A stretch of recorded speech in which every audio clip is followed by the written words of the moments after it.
So, when we talk about the climate crisis, we all know who usually gets the blame, right? The big corporations, the massive polluters. But what if the real problem is a lot closer to home? What if it's actually inside us? Today we're going to dig into a really powerful and pretty unconventional argument that turns that whole idea on its head.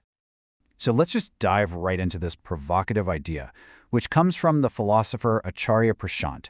It's a challenge for sure. It asks us to look past the usual suspects and instead turn the investigation inward. Okay, Section 1, the blame game. You know how this goes. Pretty much every conversation about climate change starts in the exact same place, pointing the finger at giant corporations. And, on the surface, the evidence looks pretty convincing. I mean, look at a number like this. When you hear that nearly half, 45% of all global carbon emissions come from just a handful of companies, well, the conclusion feels pretty obvious, doesn't it? Yeah, it's incredibly tempting to just throw your hands up and say, see, it's them, it's not me. The individual person has almost no role in this. But as we're about to see, that's not quite the full story. So let's get into the next part, the consumer connection. Because this is where the argument starts to build, and it shows this direct, kind of uncomfortable link between what they do and what we do. Look at this simple, but honestly unbreakable chain. Corporations don't just create emissions out of nowhere, right? They emit because they're producing something. They produce because they're selling something. And, well, they sell because we buy. It's a straight line. But the thinking here goes even deeper. The argument is that before we ever pull out our wallets to buy a physical product, we first have to buy into an idea. A piece of propaganda, really, that shapes what we want in the first place. And what is that propaganda? It's our entire popular culture.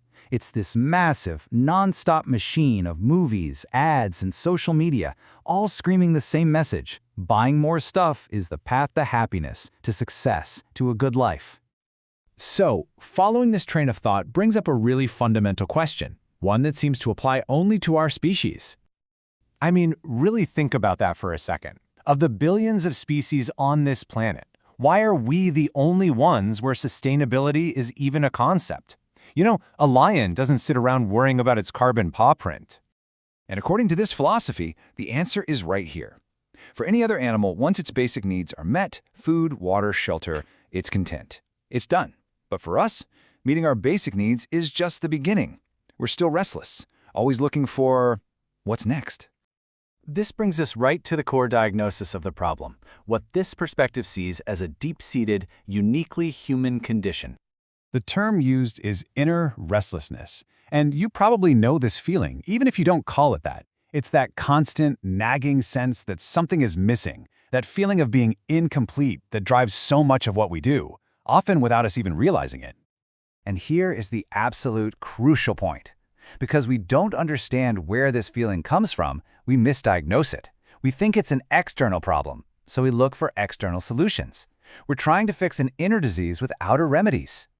And what do those false remedies look like? Well, they probably look pretty familiar. Retail therapy, traveling the world, chasing more money, more luxury, more entertainment. We're trying to fill this inner hollowness with the very behaviors that fuel the climate crisis. So when you look at it this way, climate change isn't just an environmental problem anymore. It's a symptom of something much deeper. It's a spiritual crisis, really. The result of our endless and ultimately futile attempt to consume our way to contentment. So, if policies, regulations, and protests aren't the ultimate answer, then what is? If the real problem is inside of us, does that mean the only real solution is in there too? The logic is pretty straightforward. As long as we are driven by that inner restlessness, we are always going to be the customer and the voter who feeds the corporate machine. We'll support it with our wallets and our votes. And as long as that demand exists, nothing can really, fundamentally, change. So the argument concludes that the only real path forward is a kind of mass awakening, a huge shift in consciousness that's not just about knowing the facts about CO2, but about self-knowledge, about understanding our own minds and questioning our desires, instead of just blindly chasing them. And that's where this perspective leaves us. It takes this massive global crisis and boils it down to a deeply personal and pretty provocative question. It suggests that before we can even begin to heal the planet, we first have to confront the source of our own endless wants. So I'll leave you with this to think about. What are you really looking for? And what if the answer has absolutely nothing to do with anything you can buy?